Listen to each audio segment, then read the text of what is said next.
The staging area hummed with the low thrum of grav vehicles and alien chatter, alive with the idle confidence of the Galactic Coalition forces. Sleek exo-frames glinted under the lights of the orbital platform, their polished surfaces reflecting soldiers from a dozen different species, each one bred, bioengineered, or trained to perfection. War, to them, was mathematics and automation, efficiency, precision, victory by design. They lounged in clusters, watching as the final transport docked with a metallic groan. The humans had arrived. A hiss of hydraulics preceded the opening of the ramp, and from the shadows stepped the Terran platoon. Understated uniforms of ballistic weave and ceramic plating clashed with the photonic armor worn by the rest. Their boots were heavy, their movements deliberate. There was no ceremony in their arrival, just silence, as though they carried with them the hush of history. An insectoid officer clicked mandibles in amusement. "Are these the humans? I expected more wires." Laughter followed. A tall Corellian, scaled and elegant, leaned toward companion. "They brought relics. One of them's carrying a rifle, a projectile rifle." The object of ridicule was indeed unusual. From a long black case, one human, short, with a face like weathered granite, produced a weapon from another age. Long, angular, and clad in scratched metal, it lacked the elegance of plasma carbines or the humming menace of grav rifles. It looked outdated, obsolete, but the human, Sergeant Keller by his unit patch, cradled it with care. "Is that for display?" asked another alien, stepping forward. A Valari tactician, voice crisp and amused. Keller didn't answer. He simply adjusted the scope, his expression unreadable. Behind him, Lieutenant Harper scanned the gathered coalition forces, her eyes lingering on their soft arrogance. "We're honored to fight alongside you," she said diplomatically, though her voice held a cool edge. "We trust the mission briefing is unchanged?" The Valari nodded, waving a hand toward a floating hollow projector. "Enemy fortress. Auto turrets. Old Mets. Nothing your boomsticks can't handle, right?" More laughter. Even the humans smiled. Faintly, the coalition had encountered resistance on the outskirts of Vorta 9, a jungle moon turned militant stronghold. The defenders, remnants of an old war faction, had fortified themselves with relic tech.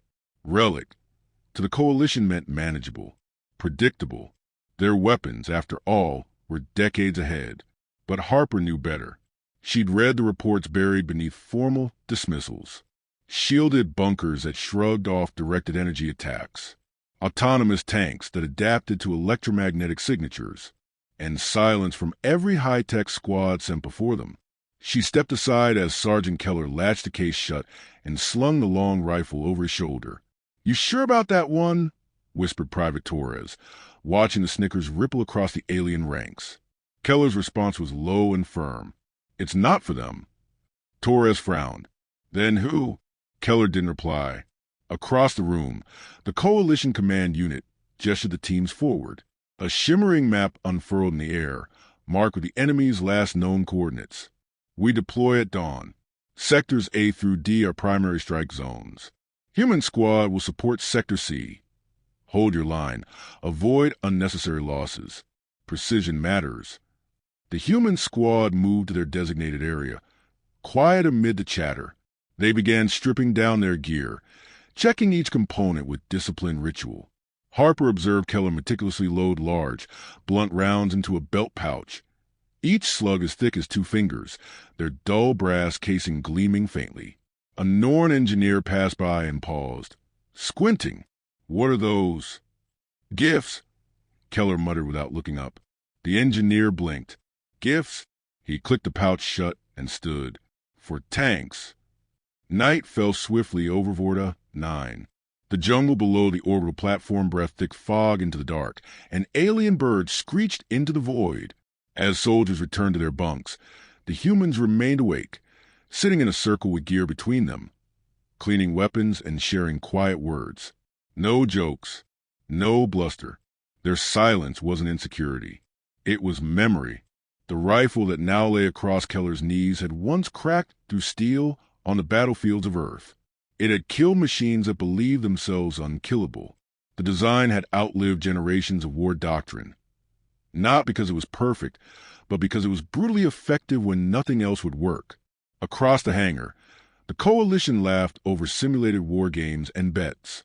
The Cerulean from before leaned against a crate, mimicking the recoil of a ballistic weapon with exaggerated jerks. Harper glanced toward them, then back to her squad. Let them laugh. Torres nodded. They'll stop. Keller finished cleaning the chamber and let the bolt slide home with a sharp metallic click. In that moment, it sounded louder than any plasma coil. He looked out across the hangar, eyes steady. They always do. The fog outside grew denser, wrapping around the landing gear transports like a warning. Below, unseen in the trees and soil of Orta 9, something stirred, waiting. It did not care for plasma or lasers or theory. It understood destruction. And tomorrow, it would meet a weapon made for nothing else. The rifle lay still, cold and patient. Like its wielder, it did not need approval. It only needed a target. Dawn came not with light, but with sirens. From orbit, Vorta 9 was a swirl of storm cloud jungles and ash-gray ruins, an old battlefield hardened by time and forgotten treaties. Dropships cut through the mist like needles, their hulls trembling as they descended into the soup of vapor and humidity.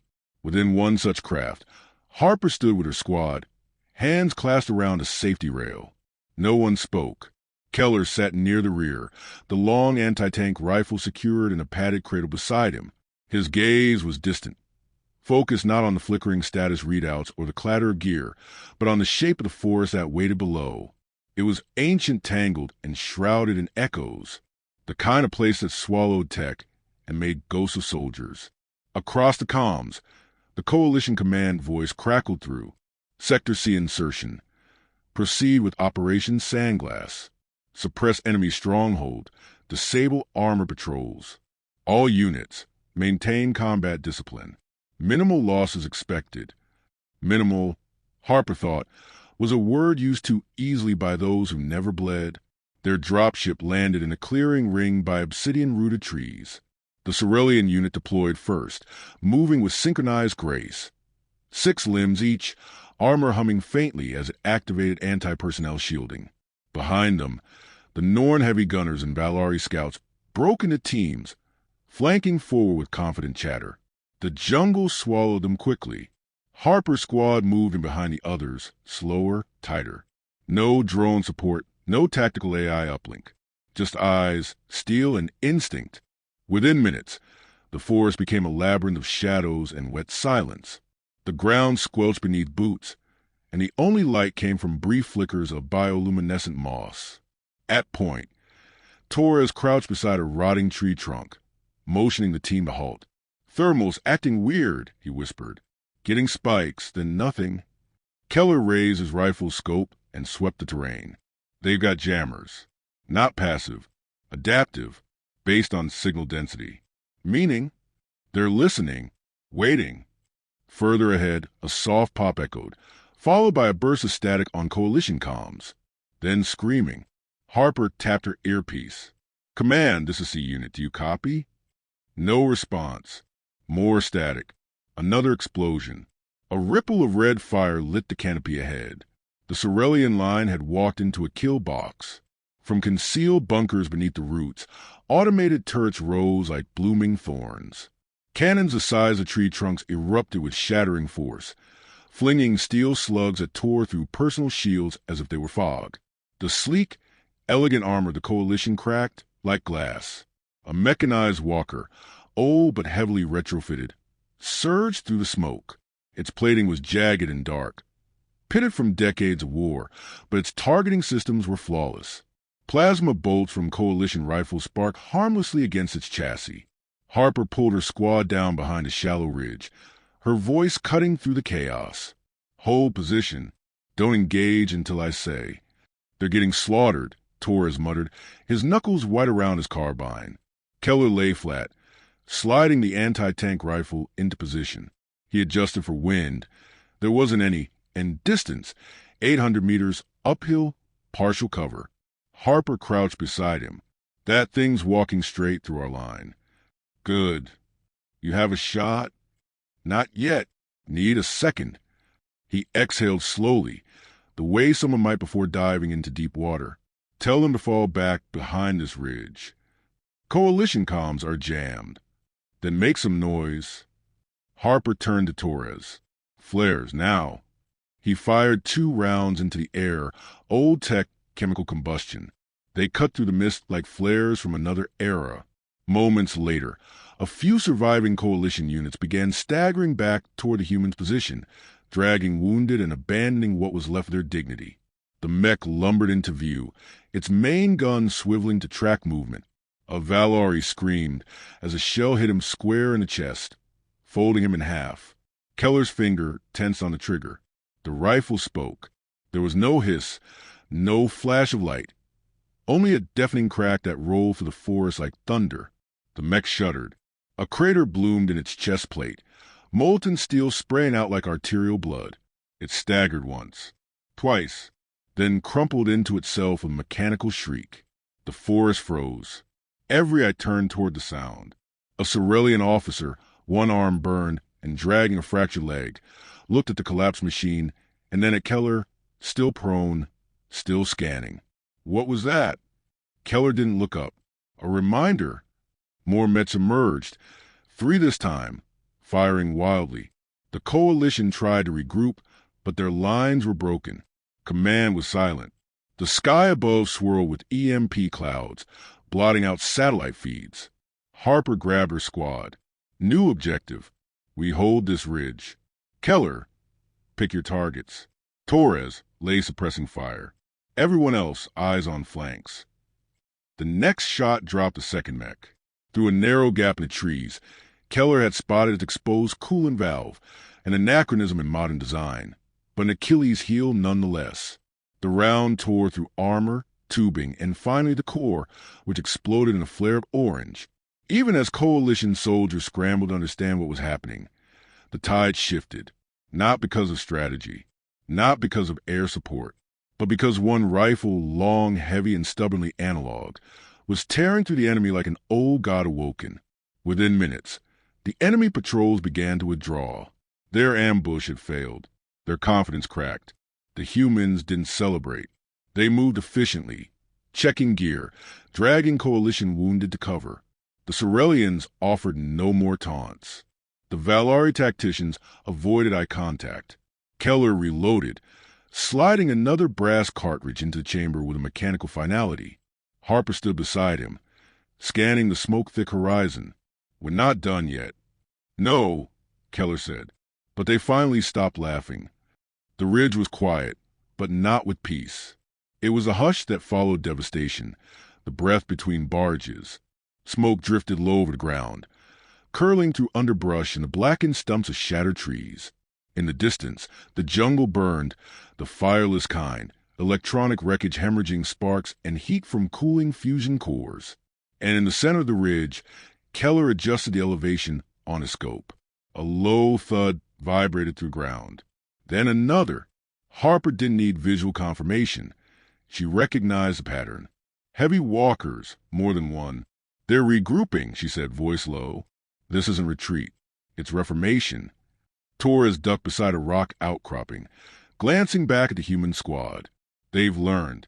No exposed coolant lines this time. And the armor's heavier. From the smoke, shapes began to resolve. Squat, reinforced mechs, bulkier than before, plated with reactive layers designed to counter modern plasma weapons.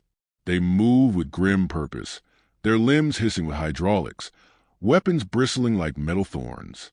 One of the Coalition scouts, a feathered prass with bloodied wings, crawled into view and gasped, those units weren't in the brief. They're custom-built, field-modified. Harper helped him up, eyes narrowing. They knew we'd adapt, so they adapted first. Keller was already sighting in. Anything? She asked. He didn't answer immediately. Then, too much armor on the forward plates. Weak points are internal.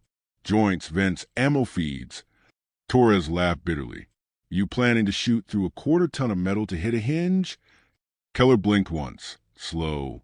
No, I'm going to wait until they forget I'm here. The enemy moved in a staggered wedge, scanning in overlapping arcs.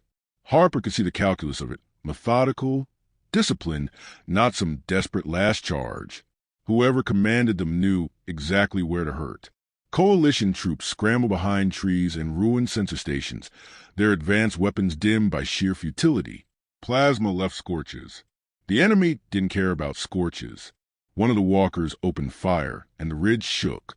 A fortified section of earth burst apart, sending a Corellian skidding across the ground, legs crushed beneath his armor. A Valari gunner took a round to the chest plate, thrown backwards like a doll. The rest broke formation, fear outweighing pride. Harper watched the line dissolve. They're falling apart. "We hold," Keller said flatly. She looked at him. "It's not our war, Keller. We were brought in as support. This—" He interrupted, calm as ever. "Then let's support them." Another mech shifted position, pivoting to fire again. Its exposed side plate turned slightly, just a half-second of vulnerability, hardly noticeable. The rifle fired. The sound cracked the air like a whip. The round slammed into the mech's hip joint with a wet, metallic crunch. Sparks exploded. Then fire. It teetered, lost balance, and toppled into the trees, taking two others down with it. The enemy line paused. Then something changed. The mechs began to spread out, recalibrating. They were learning Keller's timing, adapting to the cadence of death. A slow, creeping intelligence governed their motions now, algorithms predicting sniper windows and adjusting formation accordingly. Harper knew it, too. They're boxing us in. Keller pulled the bolt, chambered the next round. Then we push out. How? He stood. For the first time since the battle began, rifle cradled against his chest like a promise. I move. You draw fire. When they expose to target you, I'll kill them. You're not invincible. No, he agreed. But neither are they. Harper looked at him for a long beat, reading something beneath the surface. An old burden, maybe, or a lifetime of understanding what machines could and could not fear. Go, she said. Keller broke into a crouched sprint, weaving through underbrush, positioning for a new angle. Harper gave the signal. Torres rose from cover with a war cry and opened fire. Old tech slug rounds rattled harmlessly off a mech's armor, but the distraction worked. A turret swiveled. A head turned. The rifle fired again. This time the shot tunneled through an optic array, rupturing internal targeting software. The mech spasmed, then began firing wildly at its own allies before collapsing in a smoking heap. The coalition saw it, and something shifted. The survivors rallied, not out of pride, but out of raw, desperate belief. The myth of technological supremacy had failed them, but a rifle had not. Corellians began coordinating suppressing fire. The Prass scout took to the air again, spotting weak links from above. Valari tacticians marked shot angles based on terrain elevations. For the first time, the coalition adapted to him. Keller moved like a ghost across the battlefield, using the chaos as cover. He reappeared atop a broken turret nest and fired again. Another mech fell. The last two walkers began to retreat. Harper didn't chase. She let them go. The ridge was silent, but for the ticking of overheated metal and the soft, mechanical gasp of mechs winding down into death. Keller returned slowly, the rifle slung across his back, smoke rising faintly from the barrel. He knelt beside the broken Corellian officer, whose blood ran in streams across the dirt. The alien looked up at him, mandibles twitching. That weapon doesn't belong in this war. Keller shook his head once. It belongs anywhere people need to survive. The officer tried to speak again, but the words failed. Harper stepped in, placing a hand gently over his eyes. He didn't resist. Behind them, the jungle still burned. Torres approached, eyes scanning the quiet. Commands finally reestablished comms. They want a report. Tell them Sector C is secure, Harper replied. And the weapon? She looked at Keller, who was reloading one final time. Tell them it's just an old rifle. They all knew it was more than that, and the war wasn't over. Reinforcement arrived 12 hours later. Too late to matter, and too early to mourn. Coalition transport swept in low, pushing aside the charred fog with jets of grav thrust, unloading fresh soldiers in pristine armor, their weapons polished and eyes wide with naive confidence. They moved through the aftermath like tourists through a ruin, stepping over husks of twisted steel and scorched root as though victory had always been inevitable. Harper watched them from the shattered bunker Keller had turned into a nest. The anti-tank rifle lay on its side beside him, barrel cooled, bolt open. Its job for now was done. Command officers arrived shortly after, demanding debriefs and damage reports, their voices tight with the false calm of those unprepared for what had transpired. A Valari colonel, sharp-featured and condescending, stood over Keller with a datapad. "You acted without authorization," the colonel began, tone brittle. "You exposed coalition forces to unnecessary risk, deviated from assigned roles, and utilized non-standard equipment in violation of battlefield protocol." Keller didn't look up. "It worked." The colonel's nostrils flared. "At great cost. These weapons, primitive relics, are unpredictable. This kind of warfare is obsolete for a reason." Harper stepped in before Keller could answer. "Sir, our section held. Enemy armor was neutralized. Civilian infrastructure is intact. And all that happened because one man fired 6 shots." The colonel's gaze shifted. "We'll be reviewing this in the next tribunal. Central Command will want to determine whether your methods are replicable or simply reckless." Keller finally raised his eyes. "There's nothing to replicate." "Excuse me." He stood slowly, the motion deliberate, like gravity answered him alone. "The rifle only works because someone carries it. Someone who knows what it means to look through a scope, not at a screen. Someone who understands that it kicks like a mule, overheats like a furnace, and jams if you breathe wrong. But if you give it a target, it ends wars." The colonel stared at him, caught between indignation and unease. Harper broke the silence. "We're not asking you to approve of it. Just remember who turned the tide." The colonel said nothing more. He left, boots crunching over shattered ceramic and brass casings. Later, as dusk draped the jungle in gold and soot, Harper stood at the edge of the ridge where the worst of fighting had taken place. Drones buzzed overhead, scanning wreckage, tagging salvage. She could see the outlines of fallen marked with digital overlays. Friend and foe alike rendered down to statistics.